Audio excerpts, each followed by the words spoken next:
Thanks, Karen. Okay, thanks. Okay, we're back now for a final presentation. Apologies, I just clicked forward a little bit too quickly. Hopefully this will give you some good practices for your online events that you will be undertaking over the coming months. Okay, so I suppose the first thing to say is you need to take control. And while this sounds obvious, this needs to be done in advance and will help you in untold measures. So you need to assign the roles for everybody involved in your meeting or webinar. So that comes back to the event organizers, the moderators, the presenters, technical support. So everyone needs to know what they're doing on the day and when they're doing it. So you need to very clearly defined roles. And again, I can't stress this enough, test your platform with everybody involved beforehand. So that includes, again, your organizers, your moderators, your presenters. We've gone even to the lengths of having somebody come in as a kind of a pretend attendee on the day, just to make sure that the polls are running effectively, that they can see the videos, and just to make sure that there are no technical issues. Everything can be done once you have enough time to sort it out. We'd always recommend having a practice run with your organisers, presenters, anyone who's involved on the day, and ideally if you can get that kind of roughly a week before the event, again just to make sure that people are comfortable with using the platform. Every platform has its own little quirks, different devices might have different capabilities. So again, you just need to make sure that everybody is very comfortable with whatever device they're using and with their presentation and I suppose how things are running on the day. Always a good idea to have your agenda designed beforehand, and this then can be forwarded with your attendee invite. And again, it's like I suppose a call to action, you know, entice people to register for the event. I mean, there's no point if they don't know what's going to be on the day, you know, why would they register for the event? So again, have that agenda ready and designed and sent out with the invite. Okay, so looking at the rules of engagement, you need to decide what your event is supposed to do for you and for your attendees. Are you trying to provide information? Are you looking for an interactive workshop? Do you need to display visual information? Because this will then dictate what platform you should consider using. In advance, you need to agree what the participant rules are going to be. So if you're not interacting with them, should you mute them? Should you avoid allowing them use their webcams so that they don't disturb the presentations? You know, do you require screen sharing? How are you going to handle questions? Okay. Also include the participant rules, if you can, with your agenda when you invite your participants. That way your attendees will actually know in advance how they're going to operate within the event. Okay, I think as we all know by now, things can go wrong on the day. So there's always good advice to have a plan B, always have a backup plan to hand. So if you have maybe attendees that have difficulty joining, are there other ways that they can join? Have you somebody assigned to help them join on the day, just to make sure that there's technical support there? And also when you're sending out the invitation, it's always a good idea to put the details of how to join on there so that people can test those beforehand. There's also, with a lot of the platforms now, you've got the option of phoning in, so you can provide the phone in options. Sorry, Rose, if you just go back there one. Thanks. So we just go back up to, so again, ensure your organisers, technical support and the moderators have got copies of your slides, of the videos and the other materials. It's always helpful. I know for example, for us today, we uploaded our presentations onto the platform, but we also had somebody in the background that was ready to share their screen in case there was any mishap on the day or something happened with the organizer's laptop or PC on the day. So again, always have that plan B, make sure you have an alternative way to run things. Now again, sounds obvious, but highlight your correct time zone on your invite. So obviously we work off Greenwich Mean Time, the rest of Europe does not. So again, just once people know, then they can apply their correct time zone. So always highlight which time zone you are working off of.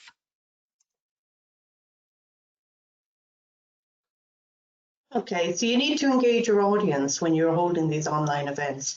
So you need their interest. So you don't want people during your online event doing other work. I hope I haven't caught anyone out today, but maybe by providing some names in the bios for the presenters, or creating interest in the topic titles, and also including visual items, you will create some interest. Also, asking opening questions of participants starts to get them involved in the actual online event. Changing speakers can help so that it becomes more interesting, and also creating polls and surveys.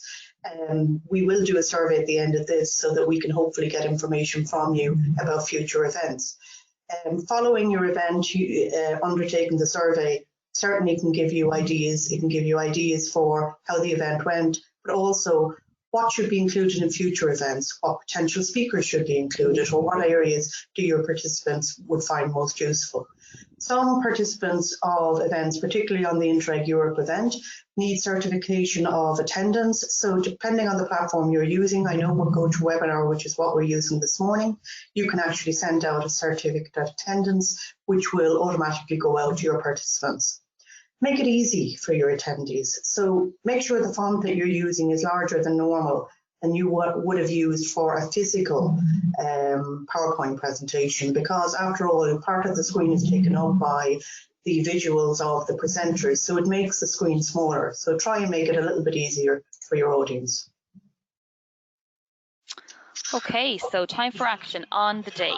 So again, ensure all your organisers, presenters, moderators, everyone that's involved joins a minimum, at least 15 minutes before the event. Again, technical issues on the day, there's always something the morning of it, be it that somebody's, broadband is not working, camera not working, sound isn't working. So again, just to make sure that everybody is comfortable before it starts, so get everyone to log in that 15-20 minutes beforehand. So keep the flow of the event going. Again, make sure, as Rose alluded to in her previous slide, engage your audience. Just make sure that the presentations, the discussions, any of the interviews, any of the chats going on, any of the questions are all of interest to your audience. So just keep it relevant, and just keep reminding yourself who's listening, who's engaging with this meeting. So address attendees' questions to each of your presenters as we did today. Obviously, with more time, we would have been able to have more discussions around it. So it just shows the interest in the presentations.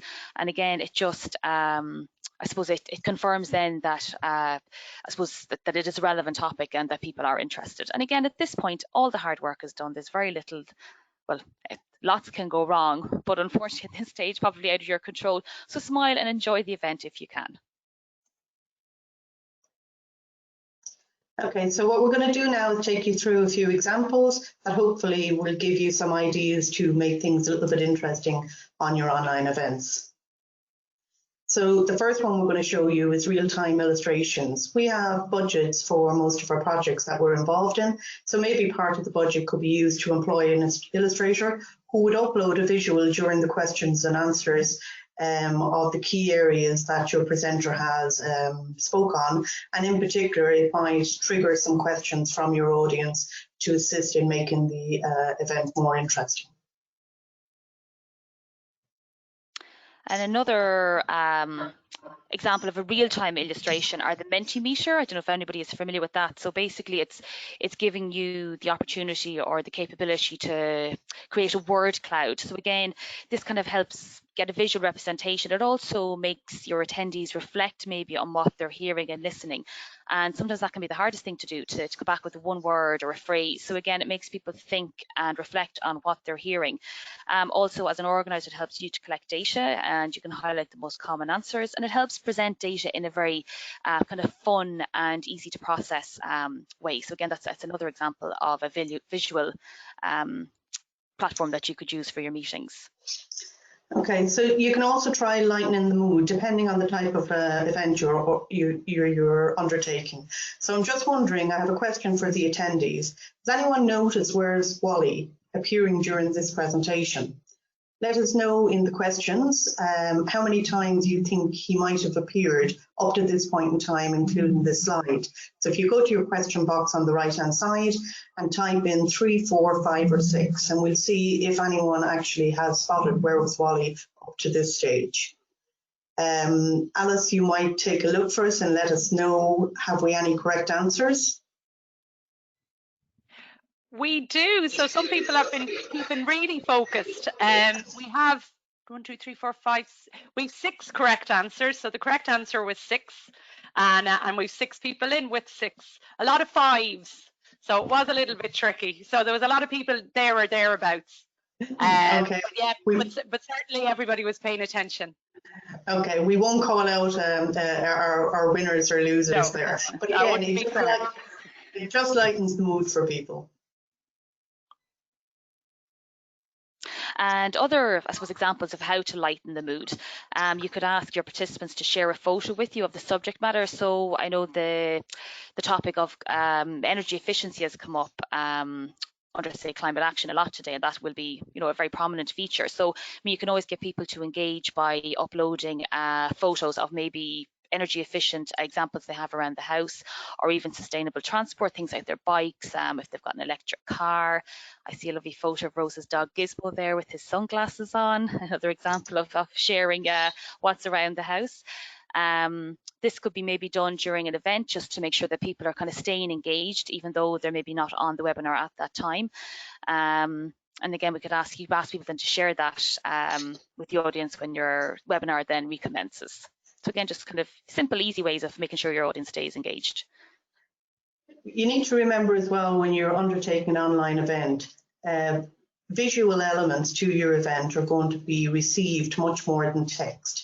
So keep in mind to try and make your presentation as interesting as possible. I've taken 2 examples here. One is the Mary Elms Bridge in Cork City, where you can see a water skier coming under that, and also taking the Apple Market in Waterford with a crowd of people reflected in the roof above, both of which were funded under ERDF funding. But again, it just shows you could talk a whole lot about text, but it's just much more interesting if you show people some visual representation.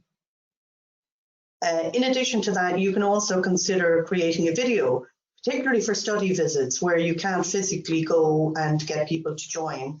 And we'll show you just a quick one that we would have undertaken for the Race Against Rob.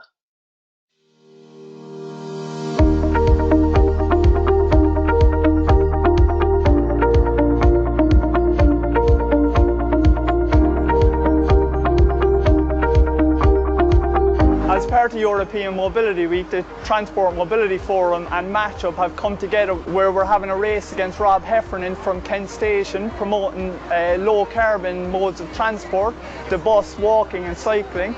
Kent Station is the perfect location as it's a major multimodal transport hub where we're connecting rail.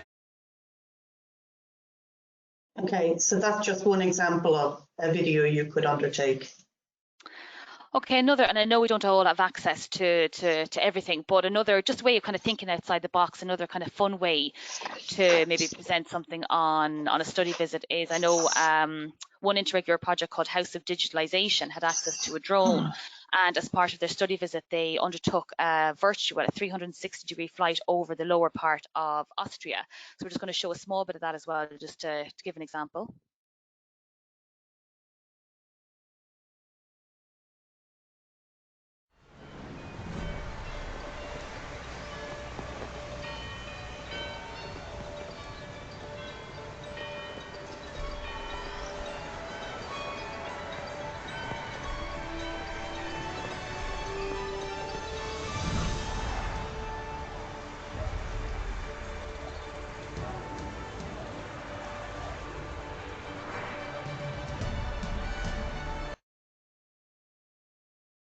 So even though we're not traveling, you still get a sense of being there. So ideas like that just help make it more real for participants.